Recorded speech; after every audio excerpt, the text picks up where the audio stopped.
Welcome back again to my YouTube channel. So may bathrobe pala ako, galing to kay Jessica. Iniwan na nila kasi hindi na nila dadalhin. So kanina nga nagluto ako ng sisig. Medyo nagdikit-dikit na siya kasi hinihintay ko si Marvin. Galing siyang work. Tapos kakamustahin natin yung trabaho niya bilang baker dito sa Canada. Iinit ko muna yung ulam kasi nakapagsaing na rin naman ako. Wala. Medyo bumababa na yung araw sa labas. Tingnan natin. Ay, ang taray naka-bathrobe. Tingnan nyo guys. Diba? May bulsa pa yan. Grabe naman yung sikat ng araw. Tingnan natin ang labas. Kung malamig ba. Ay, hindi. Hindi malamig. Hala! May may lalagyan ng damit. Ayan. Hi! Kapitbahay namin. May dami nang nakatambay sa labas mga bahay nila. Nagtaas ako ng pilik ko. Kita ba? Nag-asikaso na ako para makakain na si Marvin kasi ang agap niyang gumising. Late na siya natulog kagabi kasi nag-aaral pa siya. Tapos daw kumain, tutulog na rin siya kasi nakapag-aral na daw siya kanina sa biyahe. Pinag-gobas ko na siya para mabilis yung biyahe niya kasi kapag magtitisi siya, ang daming tigil, tapos nasa-subway pa siya. Yung gobas daw, mga 3 stop lang daw. Tapos dire-diretso. Kaya umabot siya ng 1 hour mahigit. Bilis lang yung biyahe niya pag gobas. Kaso bukod nga yung bukod yung bayad. Hindi siya pasok doon sa TTC na Anlipas. Init natin yung sisig. Halos isang buwan na mahigit ng huli kong luto ng sisig. Hilig din kasi itong asawa ko sa sisig, kaya pinag-aralan ko itong sisig. Buksan natin ang amoy. Ang sarap ng tulog ko ngayon. Balik kanina pagising ko, di nga si Marvin nagising ako doon sa alarm ni Marvin. Talagang tayo agad siya. Yung unang ring pa lang niya, tumayo na agad siya, pinatay niya na. Tapos nag-asikaso na siya. Tapos ako, antok pa, naidlip-idlip, tapos nagising uli ako. Maalis na siya. Tapos nung umalis siya, binidyo call ko ulit sila mama. Video call kami nila mama. Tapos yun, yung mother ko, di ba nga po kaka-code lang niya nung April bilang financial advisor. Tapos hindi niya nakuha yung sahod niya ng April, May, and June. Kasi parang nagka-problema yung kanyang ATM sa BPI. Ayan, sumahod na si mother, edi may panggasto sila doon sa Pinas. Tapos, yun sa personal collection, mga mga sabon, mga panglaba, mga pabango ata din yun. Din si mama, na-promote na siya bilang, Great Life Director. Bali yung mga maubaling dyan na gustong magka-extra income, walang puhunan. Yes, pwede niyong kontakin si mother para sumali kayo sa personal collection. Magbebenta kayo ng mga sabon panlaba, powder, liquid, yung mga ganun. Basta madami yun Nagganon-ganon din ako dati, tulong-tulong ko kay mama. Dati si mama dealer lang, ngayon meron na siyang mga tauhan. Diba? Mga tauhan na si mama. Kaya medyo luluwag-luwag na yung aming Kaya yung mga nagko-comment dyan ay yung family ko, may trabaho yung papa ko, si mama may racket yan. Kaso hindi nga lang, syempre hindi sapat din yung kinita nila ng nung May para dun sa kasi nagbabayad pa kami ng utang sa utang sa bangko nung na-heart attack si papa. Every month yun, 15,000. Diba? Tapos nagka-college pa yung kapatid ko. Hindi naman umaasa sa akin yung magulang ko. Hindi sila humingi. Ako talaga yung gustong tumulong. So, nagpadala ako yung mga tinulong sa amin. Pinadala ko kay mama. Tapos yung mga bukod na perang pang-extra namin ni Marvin, pinadala namin kila mama. So, ayun, update ko lang din si papa. Galing sila Manila, buti na lang. Yung munisipyo namin, nagpapahiram sila ng libreng sasakyan. So, iyon, sinamahan sila Papa sa Cardinal. So, private hospital yun kasi dun inoperahan si Papa nun sa puso. Kaya dun din yung nagme-maintain kay Papa sa ano niya, sa puso niya. Nagpa-CT scan siya, tapos every 2 weeks babalik sila dun. Ayun, bale, happy si mother kasi sumahod na siya sa Sun Life, tapos na-promote nga siya. Kailangan niya ng madaming tao. Tapos kung kukuha kayo ng insurance, guys, don't forget to contact me, guys. At iyaano natin si mama sa inyo kahit malayo man kayo. Bale, mula nung nag-code si mama, ang napasok na niya ay 9 na tao. Tapos may ipapasok pa siya ngayong June. Month of June, bale, 2. So, 11 na katao. Natin ito.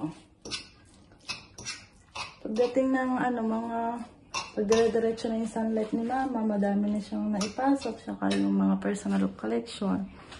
Makakaluwag-luwag na kami. Si mama ko hindi yan natigil sa paghahanap buhay, guys, kaya wag kayong dyan. Yan. Init lang natin. Tapos si Papa, balik na uli siya sa work. Bali 15 days siyang naka-sick leave noon.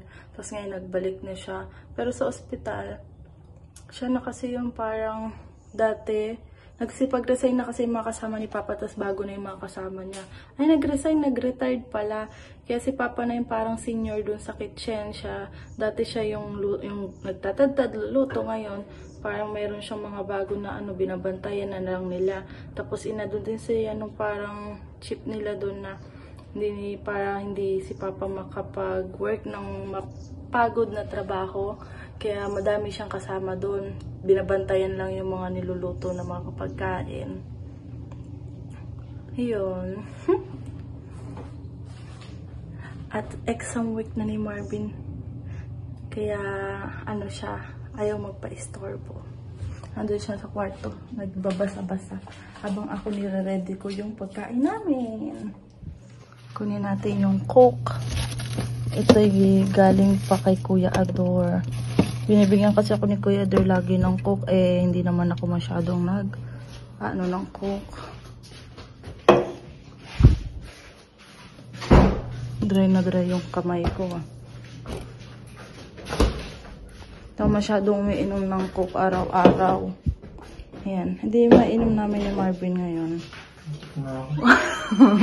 Wow! Ano pati yung forma mo ba? Ganito na mamorma si Marvin. Hindi na malamig, oh. Parang nasa Pinas lang. Magubad. Wow. Ganyan. Ba't nakatak-in sa likod? Naipit lang. Naipit lang. Kinabay na ni John Marvin yung Coke na isa. Share na lang sa isa. Be, sara mong pinto. Let's eat. Lamig.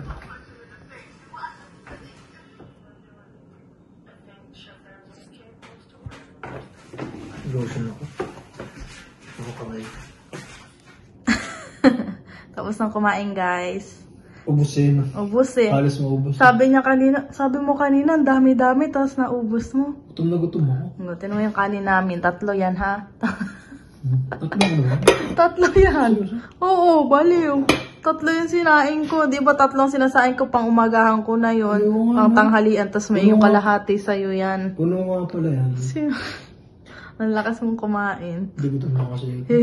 Pahinga na pala sa rice, ha? O, bebe, kamusta yung iyong trabaho bilang baker? Mag-start tayo sa iyong biyahe. Asa pa yung paggising? Huwag ako gumising, no? Oo. Tayo ka kaagad. Tayo ka kaagad, eh. Nag-alarm na ako, eh. Alas 6. Oo, 6 o'clock. Kumakain ka? Hindi, cellphone na ako. Hindi na nakakain umaga. Yeah. Kasi naliligo ka? Kasi naliligo, syempre. Hindi, kasi kapag di maliligo, ang dami ginagawa. Baho mo. Oo. Malibag pati. Ano pa ba? Sabado, linggo yung pasok mo. Yun ang available ko, eh. Ilang oras ka? Depende kung ano. Basta hindi naman nalapas sa 20 hours. Minsan 10 hours. Minsan 8 hours. So, Wow. Almost 20. Wow, malaki na sa nasahod. Ano kaya sahurin ko? Ano? Pambayad sa upa. O, sa biyahe mo, be. Kasi naiwan ako ng bus. Yun lang. Naiwan ka kanina? Ano? Iwan ako ng bus. Siyempre, lakad ko. Wala na lakad ko eh. Dito hanggang Makawan. No? Ilang minutes yun? 7 minutes? O 8 minutes? Saan Makawan dito? Mga 8 minutes. Oh, 8 minutes. Sobrang bilis ng lakad ko na nun. Tapos, from Makawan to dun sa sa STC? Kayan. Hindi, sa may Makawan station banda. Naglakad ka doon? Oo! Layo. 25 minutes yun. Ay, hindi. Oo, mga 25 minutes. Ay, total 25 minutes pala. Tapos yung kala Jessica mula dito sa bahay papuntang STC, 20 minutes lang, Hindi no? baka 25 minutes siguro. Sobrang nga pa nalakad, kaya nakapagod. Pag pag nagtitisi ka, ilang oras biyahe mo? Hintay pa ng bus pagbaba. Kal. Kasi, kunyari, Warden to dito to, papuntang Warden 20 minutes. 25 o 25. Tapos papuntang Lansdowne, St. George. 25 din, 50 na. 50 minutes. na. Tapos St. George to Yorkdale o Glencairn, 14 minutes yan. Hindi pa kasama yung tayo nun Di 1 hour 4 minutes na. Tapos from Glencairn, kunyari sa Glencairn ako. Kasi nakita ko sa sa Google Map. Ilang yun. Kasi kanina nag-ano ako nag-Yorkdale ako kanina eh. Siguro mga 1 hour and a half. Mga 15 minutes yun eh. Sa Glencairn kasi ganun din, mga 14 minutes ganun. Oh, 1 and a half, ang tagal. Pag Wala naka-go pa bus, go bus kasi 20 minutes lang. mula dun sa STC, papuntang Oh, 20, sabay 25 na kan. kasama palakad. Nalaglalakad Hindi. ka pa ba o doon na ang 15 bagsak? minutes. Ha? Yorkdale. Yorkdale? Mall lang. Tapos sakay pa ba ng bus papunta dun sa Oo. Yorkdale Kanina, lang. sakto naman eh. Ilang Yorkdale minutes Mall. mula Yorkdale papunta dun sa Teams? Ilang minutes mo kanina?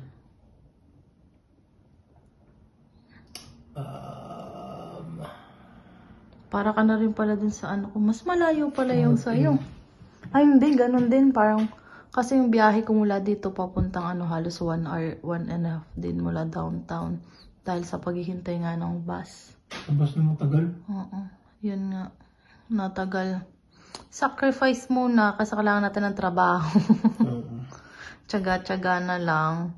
Tapos pagdating doon ni Bebe, Tinuturuan ako. Pagod, dami ginagawa. Sabi nga ni Ma'am nga, mahirap daw. Ba mahirap? mahirap nga. Mga kasama ko po Pilipino din. Hindi. Ilan akong Pilipino. Mas madami ibang lahi. Mga Indian.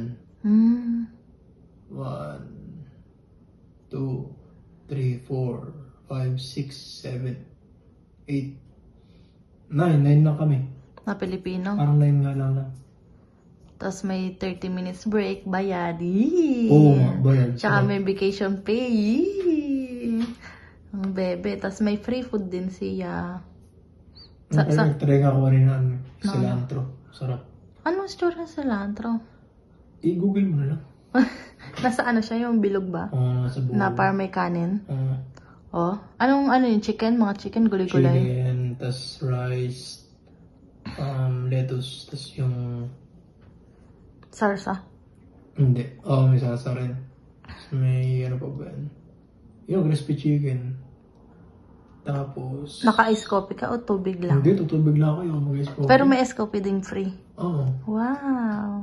Lub nga, sarap. Sarap. Doon hindi ka maumay. Kasi pwede kang order ngayon ng ganito. Iba-iba. Iba-iba. Bagay, ang dami doon pamimilian na pagkain din. Hindi ko nga alam may mga kanin doon, yung may mga sabaw-sabaw. Doon ko lang nalaman yun, Ben, nung pumasok ako. Yung may mga sabaw-sabaw din sila eh. Oo. Diba? Sabaw, hindi ko alam sabaw. Meron sila, yung sa downtown, nabili yung mga katrabaho ko, yung mga Tim Hortons na may mga sabaw-sabaw Sabaw? eh. Oo, baka may iba kasing store na wala. Kasi yung pinuntahan natin dati wala. Tsaka yung donut, mga donut, hindi lahat meron sa amin. Yung iba meron sa iba. Di ba nung sa nagpunta tayo nila Tito Edwin, dun sa malayo, saan nga yun? Sa may Big Apple. Di ba nag-Tim Hortons tayo dun? May iba dun na wala. Ibang donut sa sa school namin. Wala rin donut sa dyan sa Sa inyo? Oo. Konti lang. Gulat na ako. Sa trabaho, sinasaulo ko pa rin lahat.